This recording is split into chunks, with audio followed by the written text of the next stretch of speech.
They took down my kids at play sign like it was some kind of eyesore. So I shut down the only shortcut their entire neighborhood depended on, and within a week, the whole place started unraveling in ways none of us saw coming. Funny thing is, I didn't wake up that morning looking for a fight. I just wanted cars to slow down for my grandkids. My name's Richard Hale. I'm 59, retired electrician, spent most of my life wiring houses and fixing problems nobody else wanted to deal with. And these days I live quiet on the edge of a town outside Asheville, North Carolina. Not exactly the kind of guy who goes around picking battles, but I've learned over the years that if you let people walk over you once, they'll keep doing it until there's nothing left to walk on. Now behind my place, there's this narrow stretch of asphalt, about 20 feet wide, runs maybe 130 feet long. Not much to look at, just a strip of road I had paved years back, so I could get my truck through easier. But here's the thing. That little strip connects directly to a gated community called Brook Hollow Estates. About 200 homes, big houses, neat lawns, HOA rules thicker than a phone book. And for nearly a decade, those folks had been using my road like it was theirs. Nobody ever came and asked permission, not properly anyway. It just sort of happened. One neighbor started cutting through, then another. Then suddenly, it was the main back entrance for the whole community. At first, I didn't mind. Truth is, I kind of liked the idea that something I built made life easier for people. I'm wired that way, always have been. But weekends changed things. My daughter would drop off my two grandkids, Ellie and Marcus, 8 and 6, full of energy, the kind that turns any open space into a playground. They'd ride their bikes up and down that road, chalk drawings all over the pavement, laughing like the world hadn't taught them anything bad yet, and that road, my road, became their little kingdom. Only problem was, drivers didn't treat it like a place kids might be. They treated it like a shortcut. Cars would come flying through, not crazy fast, but fast enough that it made me uneasy. You know that feeling, when something hasn't gone wrong yet, but you can see how easily it could. So I did what seemed reasonable. I went down to the hardware store, picked up a bright yellow sign. Slow, children at play. Nothing fancy, just clear and visible.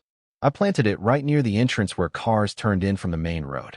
And for a while it worked. People slowed down, waved sometimes, even smiled at the kids. It felt like one of those small wins that make life feel decent. Then came Melissa Carter. Melissa was the HOA president over at Brook Hollow. Mid-40s, always dressed sharp, the kind of person who speaks like every sentence is already pre-approved. I'd seen her around a few times, always walking like she had somewhere more important to be. One afternoon, I got a letter in my mailbox, certified. That alone told me everything I needed to know. I opened it at the kitchen counter, and there it was, formal tone, legal language, and right in the middle of it a demand. Remove the sign within 5 days. Reason? It did not conform to the visual standards of their community. I remember just standing there for a second, letter in hand, reading that line over again, not because I didn't understand it, but because I couldn't quite believe the nerve of it. Their community, my road. So I walked over there the next morning. Caught Melissa near the front gate. She was talking to someone about landscaping or something equally important in HOA world. I waited until she finished, then stepped in.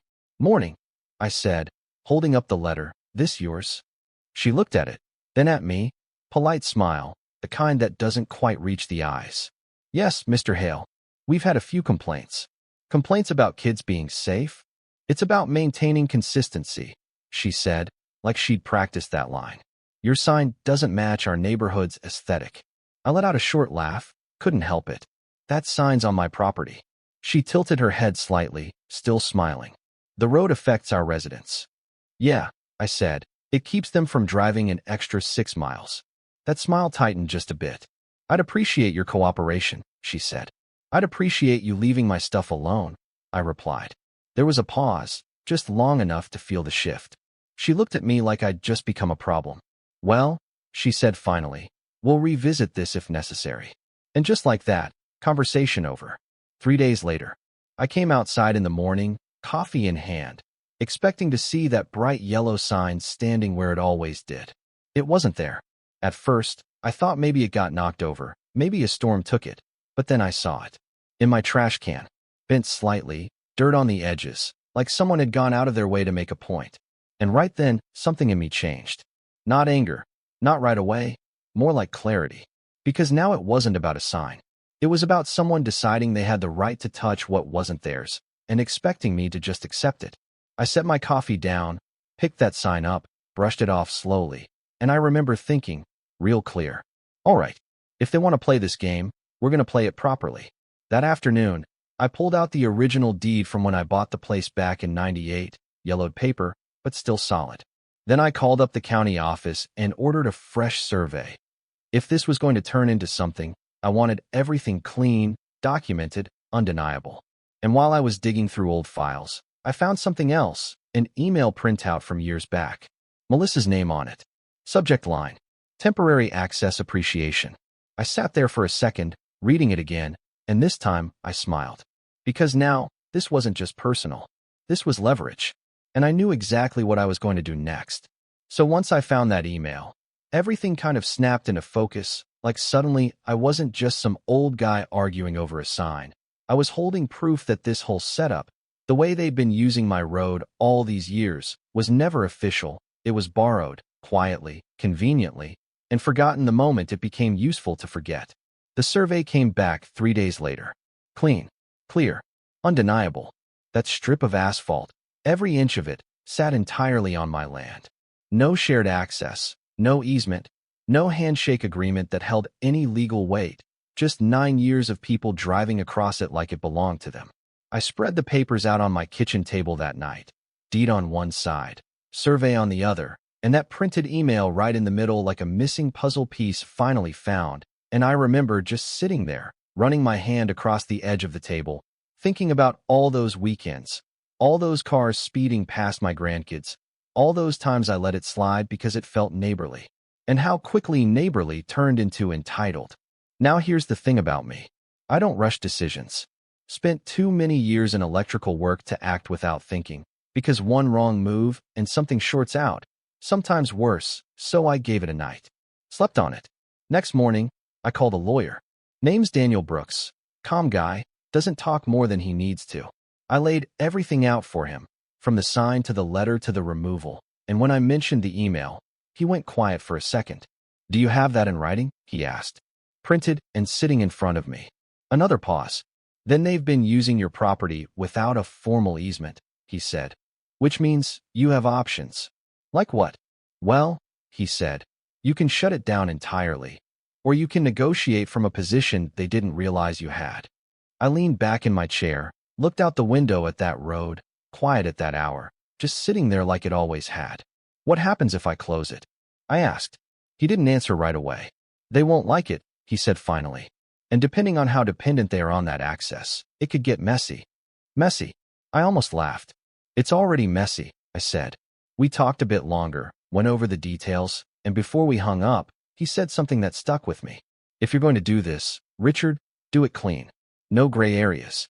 Paper everything. That was all I needed. By the end of the week, I had a crew out there. Not a big team, just a couple guys I trusted. We measured the entrance, dug in posts, and installed a solid steel gate, about 16 feet across. Nothing fancy, but strong, clean lines, painted black, the kind of gate that doesn't ask permission, it just stands there and says no. Added an electronic lock too, keypad access, remote control from inside the house, and 2 cameras, one facing in, one facing out. If this was going to turn into something, I wanted eyes on it. While they were working, a few residents from Brook Hollow slowed their cars, rolled down windows, curious, confused. One guy leaned out and said, "Hey, what's going on with the gate?" I wiped my hands on a rag, walked over a bit. "Private property," I said, "just making it official." He frowned. "We use this road." I nodded. "I know.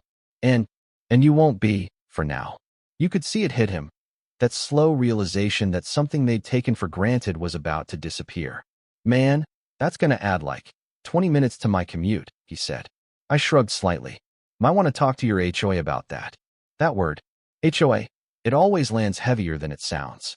By that afternoon, the gate was up, and that night, I locked it. Then I sent the letter. Certified, just like hers. Inside it, copies of everything, deed, survey, and that email she probably forgot existed.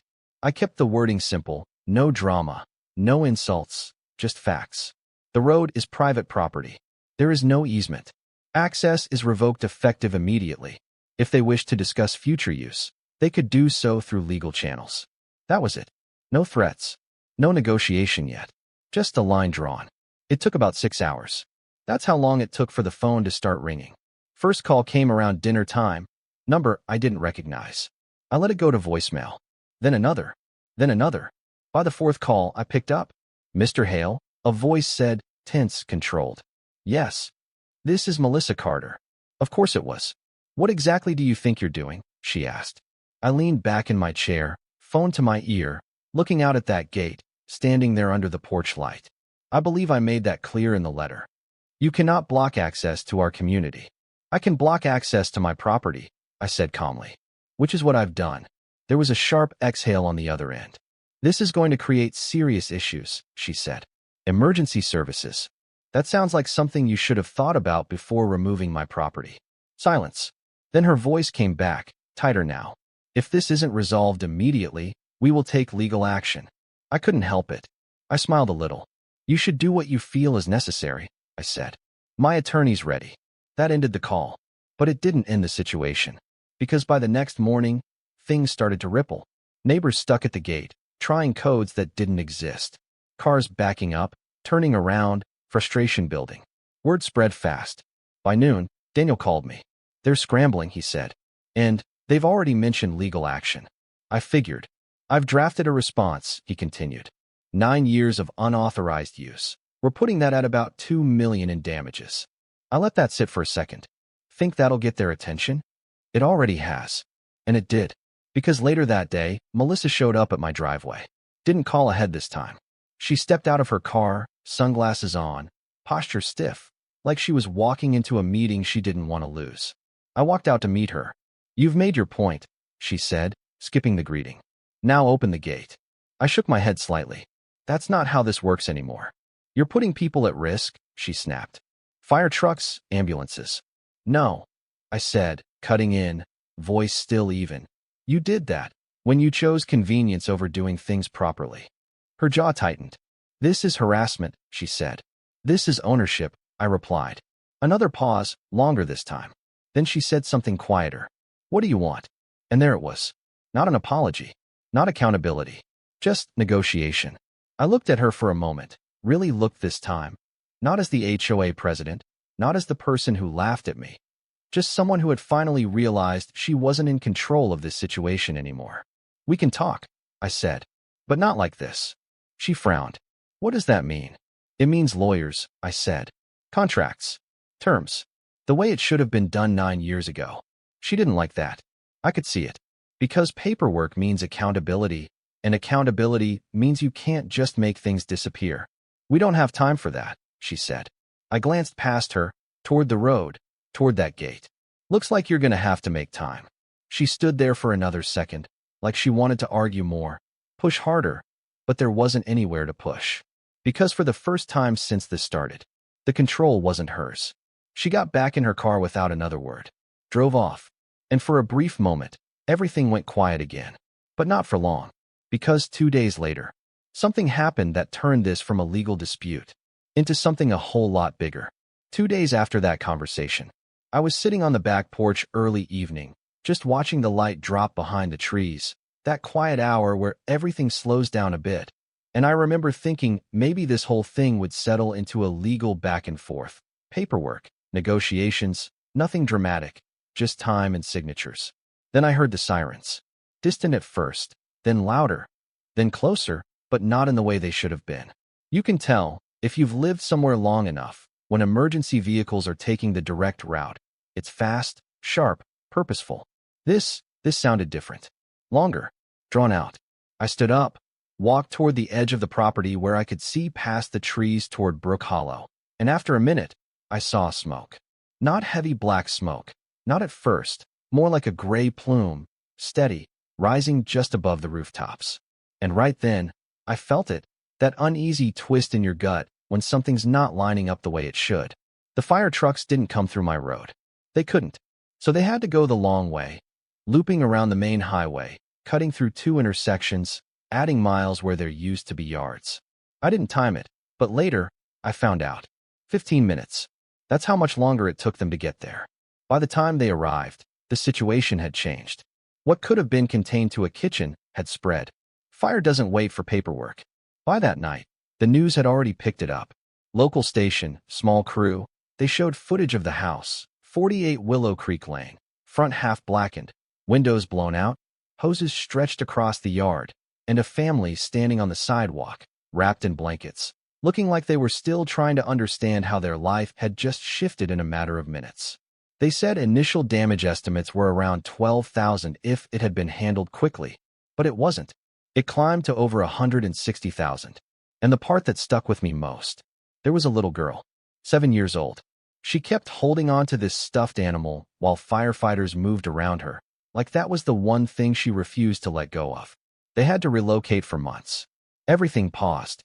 Now I'm going to be honest here, because there's no point telling a story like this if you skip over the parts that don't make you look good. That night, I didn't sleep much. Not because I thought I was wrong. I knew exactly why I did what I did, and legally, I was on solid ground. But life's not always about what's legal. It's about what connects. And for the first time since I locked that gate, I started asking myself a harder question. Not was I allowed to do it, but what did it cost?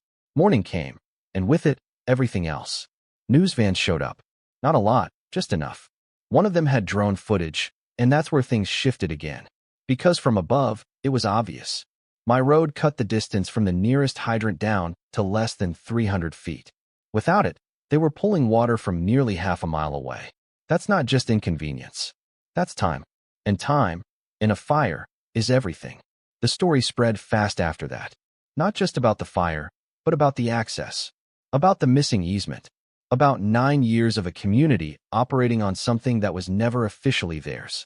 And then came the lawsuits. 21 families filed against the HOA. Negligence. Failure to secure proper emergency access. Failure to document what should have been documented. The fire marshal got involved, issued fines, around $30,000 total for code violations tied to emergency planning. Insurance companies stepped in next. Premiums didn't just go up, they jumped. Over 200% for some homeowners. That's the kind of number that changes how people feel real quick. And then, the part nobody saw coming. Turns out, the house that caught fire belonged to Melissa's daughter, and her grandson was inside that night. They made it out safe, thankfully, but safe doesn't mean unchanged. When that came out, everything flipped. The board held an emergency meeting. I didn't attend, didn't need to. Word travels fast in places like that. 6 votes to 1. She was out, just like that.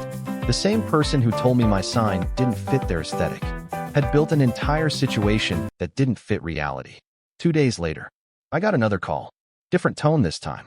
Mr. Hale, this is Thomas Green. I've recently been appointed acting president of the Brook Hollow HOA. Calm voice. Measured. Already a better start. I'd like to meet, he said. We need to resolve this. I looked out at the gate again, still locked, still quiet. All right, I said. Let's talk. We met at my place. No suits, no posturing, just 2 men sitting at a wooden table with a situation neither of us could ignore. I'm not here to argue, he said. I'm here to fix what should have been handled years ago. I nodded. That makes 2 of us. And for the first time since this all began, the conversation wasn't about control. It was about terms. I laid it out clearly. 10-year easement. $1,600 a month for access. They cover all maintenance related to the road. Legal fees, reimbursed in full. But more than that, I added conditions. Because trust, once it's broken, doesn't come back without structure. Miss a payment, even by a day, access shuts down for 72 hours. $5,000 penalty. Any damage to the property, rates double. Permanently. And the signs my signs. Stay? Not just the original one. 2 more. Placed where I decide. Maintained at their expense. He listened to all of it, didn't interrupt. Just took a breath when I finished. That's firm, he said. It's fair, I replied. He nodded slowly. I'll take it to the board. 48 hours later, they signed. No negotiation. No pushback. Because at that point, they weren't negotiating from convenience anymore. They were negotiating from consequence. The gate opened again. Not as a favor. As a contract. Couple weeks after that, I saw the new signs go up. Bright, visible, impossible to ignore. Cars slowed down again. Kids rode their bikes. Life adjusted. As for Melissa, She reached out separately, wanted to settle her portion of things, personal liability, they called it, $3,000. We handled it quick. 6 months later, she moved out. New family moved into that house on Willow Creek. Fresh start, I guess. Now sometimes, I sit out here in the evenings, same porch, same view, and I watch those cars pass by a little slower than they used to. And I think about how something small, a sign, a simple request, turned into all of this. So here's the question I keep coming back to. Where exactly did this go wrong? Was it when they took the sign down? When I locked the gate? Or years before, when nobody bothered to make things official? Because depending on how you look at it, everybody was right, and everybody was wrong. So I'm curious what you think. If you were in my position, would you have done the same thing? Or would you have handled it differently? Drop your thoughts in the comments. I read more of them than you'd think.